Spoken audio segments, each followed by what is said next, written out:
susah diurus, Pak. Paling susah diurus. Awal COVID tahun lalu digelontorkan dana 700 triliun. Orang bilang mana vaksin, mana vaksin. Teriak semua orang mana vaksin, mana vaksin. Sudah ada vaksin, teriak lagi netizen. Ini tidak asli, ini palsu. Sudah dibuktikan BP POM asli, dia bilang lagi halal dong. Mana ini pasti haram. Dibuktikan sama MUI halal, dia bilang Jokowi dulu disuntik dong. Sudah disuntik Jokowi, dia bilang nggak masuk jarumnya. Sudah dibuktikan masuk jarumnya, dia bilang itu vitamin C. Stres Pak. Bismillahirrahmanirrahim. Assalamualaikum warahmatullahi wabarakatuh. Sobat-sobat ngabarin kabar. Semoga selalu dalam keadaan sehat walafiat, serta diberikan rezeki yang halal, berkah, lancar, dan juga banyak. Itulah cuplikan sedikit ya dari Ustadz Dasat Latif saat mengomentari masalah COVID waktu itu. Punya dana 700 triliun, vaksin ditanyain, vaksinnya ada, itu palsu apa asli? Kalau nggak percaya itu asli, ya udah akhirnya apa ya? Minta disuntikin ke Pak Jokowi duluan, ya kan? Pak Jokowi disuntikin, yang disuntikin ternyata katanya vitamin C. Ya, itu mirip sama orang-orang yang sekarang. Ya, dikasih tahu ijazahnya asli, minta skripsi. Nanti skripsinya udah dikasih tahu asli, minta kakaknya. Setelah itu minta KTP-nya. Tadi apa kata Dasat Latif ya? Ustadz Dasat Latif itu bilang ya kan, repot ngurusin orang kayak gini nih. Nah, ini ada perbincangan menarik ya terkait Rismon CS yang akan menggugat kembali ya masalah skripsi itu yang dianggap mereka palsu. Tapi ini masih sebatas wacana atau isu yang berkembang ya. Mari kita simak. Let's go. Tadi pertanyaan pertama tadi yang belum move on nih Bang. Belum move on. Nah kalau yang belum move on kan kita bisa lihat lah ya. Kan saya katakan ada 3 kriteria inilah ya. Yang selama ini ya bermain lah ya quote unquote di dalam ijazah Jokowi ya, dan juga berusaha mendiskreditkan Jokowi gitu di mata masyarakat. Ya tadi kan ada yang sudah dibubarkan organisasi besar ya, sudah dibubarkan pada zaman Jokowi kan begitu. Kemudian ada juga ya menteri-menteri yang dipecat oleh Jokowi ya kan. Kemudian ada oligarki hitam di situ ya, periuk-periuk ekonomi terganggu maupun hilang kan gitu. Yang ketiga ini, ya ini juga menarik ya. Ya, kontestasi dalam Pilpres itu ya, yang kalah itu belum move on itu saya bilang. Mereka ini dalam hatinya ini yang masih dongkol juga, kenapa gua kalah nih gitu. Ya kan, sumber daya semua kita udah siapkan semua gitu. Nah inilah salah satu ya komponen lah ya, kelompok-kelompok yang bermain di dalam. Tapi tujuan mereka apa Bang? Tujuan itu tadi bagaimana mendiskreditkan Pak Jokowi itu secara personal ya, sebagai mantan presiden itu kan, oleh masyarakat dituduh sebagai tukang tipu lah, pembohong lah, dan macam sebagainya gitu ya. Tinggal kita lihat aja siapa yang penipu, siapa yang ditipu, dan juga ini mesti quote-unquote nih, siapa yang dikriminalisasi ya. Sebetulnya dikriminalisasi adalah Pak Jokowi. Mereka selalu menggoreng-goreng terus kan, sampai pun sekarang gitu loh. Ya, walaupun lembaga negara kayak kepolisian sudah mengatakan ini identik, ini asli. Ya, kalau kurang jelas, ya kurang ini lagi, tambahin lagi tuh ijazah-ijazah temannya.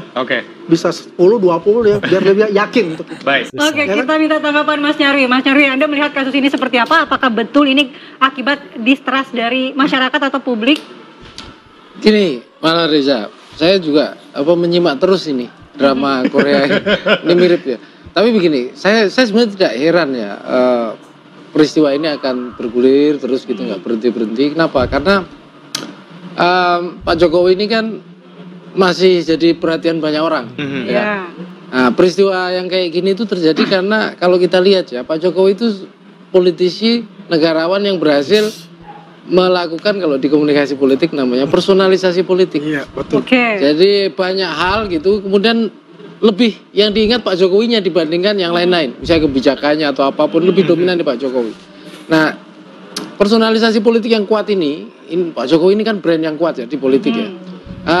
Memunculkan gitu ya resistensi, memunculkan pihak-pihak yang tentu saja tadi dikatakan Bung Aziz tadi ya, ada misalnya yang merasa ini tadi Bang Aswan juga kan menyampaikan ini kan beberapa pihak yang katakanlah kalah, tidak puas atau apa.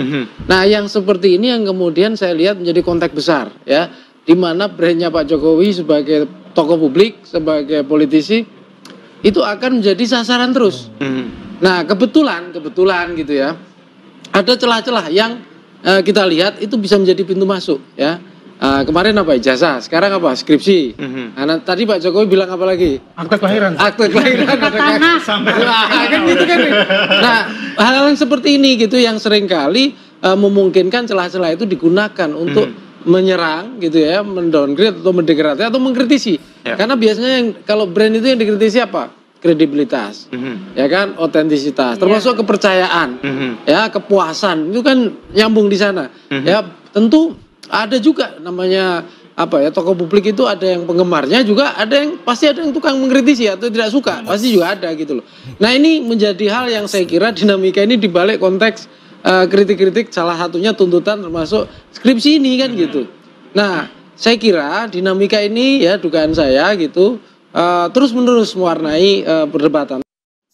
Bayangkan, bila ternyata ijazah Jokowi palsu, keterpilihan Jokowi sebagai wali kota, gubernur, dan presiden memang tetap sah. Tapi, secara moral dan politik, ini bisa jadi hantaman besar bagi Jokowi. Karena, kalau kredibilitas Jokowi hancur, ya hancur bukan hanya reputasi pribadi, tapi warisan politiknya. Gibran akan berdiri sendirian, tanpa payung, tanpa legitimasi, tanpa backing moral. Dan itulah tujuannya. Kenapa ijazah dipilih? Karena ini bukan serangan kebijakan.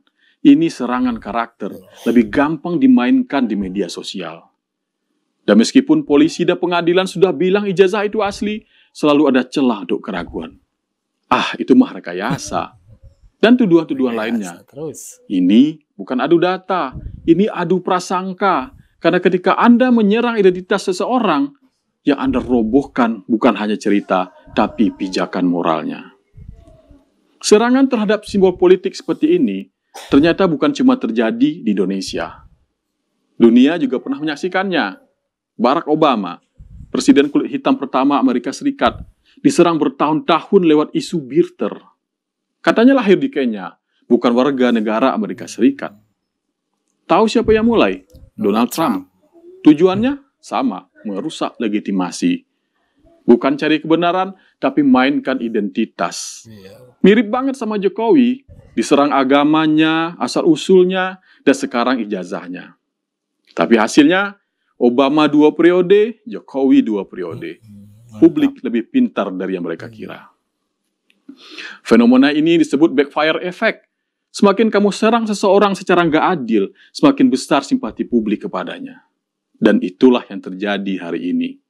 Publik mulai muak, bukan pada Jokowi, tapi pada mereka yang hidup dari fitnah dan kebencian. Saat kamu melempar lumpur ke orang lain, kamu kehilangan tanah di bawah kakimu. Dan sekarang, tanah itu mulai runtuh di kaki mereka sendiri. Jadi, ini bukan sekedar soal dokumen. Ini soal warisan politik. Soal regenerasi yang coba dihentikan. Soal rasa tidak rela tidak munculnya poros baru oleh lawan politik Jokowi yang tak ingin terah Jokowi terus hidup di belantara politik Indonesia. Tapi hari ini, dua tuduhan besar kepada Jokowi dan Gibran gagal total.